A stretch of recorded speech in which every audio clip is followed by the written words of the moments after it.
Bonjour, les chasseurs de tête et les cabinets de recrutement représentent en général aux alentours de 25% de tous les recrutements de cadres chaque année réalisés dans les différents pays. C'est à la fois beaucoup et assez peu, donc il ne faut pas en attendre énormément, mais quand même il est très important d'être dans les petits papiers des chasseurs de tête. Ce qu'il faut savoir, c'est que surtout les plus beaux postes sont toujours faits par les chasseurs de tête, pour des raisons de confidentialité, et les recrutements de dirigeants sont en général toujours faits par des chasseurs de tête, car c'est très difficile pour une entreprise d'approcher directement quelqu'un qui travaille chez son concurrent. Fonctionnent les cabinets de chasse de tête. On peut voir quelques différences selon chaque cabinet, mais il y a des grands principes qui sont toujours les mêmes. Tout d'abord, les cabinets de chasse de tête travaillent principalement sur des postes au-dessus de 60-80 000 euros de salaire. Deuxièmement, comme leur nom l'indique, ils vont vous chasser. Ça veut dire quoi? Ça veut dire qu'en général, vous êtes en poste, ils vont vous appeler sur votre lieu de travail, ou chez vous s'ils ont votre mobile, ou ils vont vous contacter par LinkedIn ou vous envoyer un mail s'ils l'ont, et vous demander si vous ne connaîtriez pas par hasard quelqu'un qui correspond exactement d'ailleurs à votre profil. Car ils ne vont pas vous attaquer directement en général, ils vont essayer de discuter avec vous pour voir si vous êtes à la recherche, si vous êtes ouvert, si vous mettez le nez à la fenêtre comme on dit, avant de dévoiler leur batterie. Comment réagir à cet appel? Je pense qu'il faut faire preuve de prudence, parce que vous ne voulez pas tout de suite dévoiler que vous êtes en recherche. Je crois qu'il faut savoir se faire désirer, d'une part, et puis deuxièmement, il faut essayer de comprendre beaucoup plus en quoi consiste le poste et poser le maximum de questions.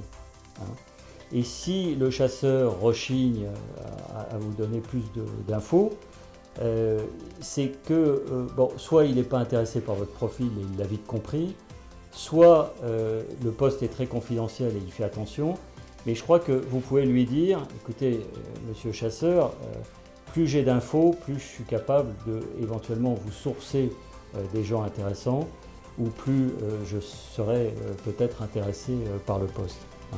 Voilà, donc très important de glaner le maximum d'informations lors de ce premier contact. Alors, comment se faire remarquer par les chasseurs de tête? Vaste sujet. Je crois que tout d'abord, il est très important pour votre carrière de toujours être dans un certain nombre d'écuries de course, des chasseurs de tête. Ils travaillent en général avec 500, 600 très bons candidats qu'ils suivent. Et je crois que c'est très important de faire partie d'un certain nombre de ces écuries.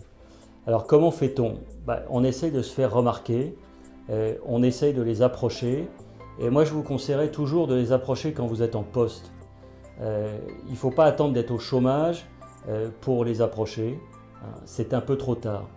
Donc essayez toujours, quand vous sentez que vous allez peut-être perdre votre job ou que vous en avez un peu assez de votre job, vous êtes un peu épuisé par ces nombreuses années dans le même poste et que vous souhaitez évoluer, essayez de devancer l'appel, et c'est toujours à ce moment-là qu'il faut contacter les chasseurs de tête. Deuxième chose, quand les chasseurs de tête vous appellent, essayez toujours de les aider, parce qu'ils vont vous appeler pour des postes qui ne vous intéressent pas forcément. Et ça, c'est très important de les aider parce que vous allez pouvoir entretenir des relations professionnelles avec eux et ils vous renverront l'ascenseur. Donc typiquement, quand ils vous demandent est-ce que vous ne connaîtriez pas un candidat, ne raccrochez pas et ne faites rien derrière, c'est pas bon. Il faut essayer de le rappeler et dire tiens, j'ai pensé à un tel, je peux vous donner son nom, son numéro de téléphone, vous pouvez l'appeler de ma part. Il vous en sera reconnaissant et le jour où vous aurez besoin de lui, évidemment, il essaiera de vous faire plaisir. Deuxièmement, et là je prêche un peu pour ma paroisse, mais je pense que c'est important aussi de les faire travailler. Parce qu'évidemment, si vous connaissez bien les chasseurs et si vous avez travaillé avec eux, ils apprennent à vous connaître. Vous leur avez donné des missions, ils comprennent la culture de votre entreprise, ils connaissent votre personnalité. C'est comme s'ils avaient un peu travaillé avec vous. Et donc, ils vous renverront aussi la balle. Autre chose importante, d'être présent sur les réseaux sociaux, d'écrire des articles, se faire voir, aller dans des séminaires, aller aussi dans des clubs, faire partie d'associations, etc. Prendre la parole, si vous pouvez écrire un bouquin, encore mieux. Hein. Tout ça vous permettra de vous mettre sur le devant de la scène et vous faire remarquer. Quelles sont les 5 fautes rédhibitoires à éviter avec un chasseur de tête? Je crois que c'est important d'en parler parce que je vois trop souvent des candidats qui commettent des fautes assez irréparables. Bon, la première de toutes, vous êtes certainement au courant, mais il y a encore trop de gens qui font ça, c'est de dénigrer son ancienne entreprise et de dénigrer son ancien patron. Hein. C'est une faute, surtout si vous êtes resté 15 ans avec le même patron et 15 ans dans la même boîte. La prochaine question que vous allez avoir, c'est pourquoi vous n'êtes pas parti avant. En fait, ça veut dire que vous faites preuve d'un manque de personnalité évident. Hein. Et donc, faites très attention. Je pense qu'on peut faire passer des messages parce que tout n'est pas rose toujours dans une entreprise, tout n'est pas rose avec son patron. Et je pense qu'on peut faire passer des messages, mais il faut faire très attention. Il faut être plutôt positif sur votre expérience.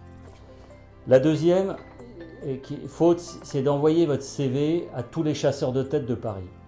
Ils se connaissent tous. Et donc vous allez être vu comme une personne incasable, un peu désespérée. Je pense qu'il vaut mieux, comme je vous le disais tout à l'heure, être dans une écurie ou 3 écuries, à tout prendre 3 à 5 max, et donc vous entretenez des rapports assez étroits avec ces 5 chasseurs de tête. Hein. C'est très important de ne pas arroser tout le marché.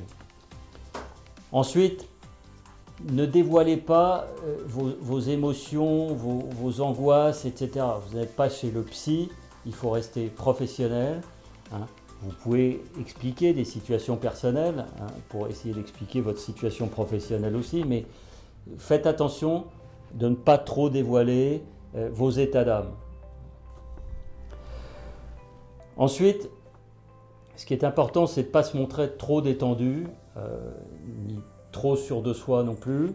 Pas de complicité. Je pense que c'est important de rester très professionnel.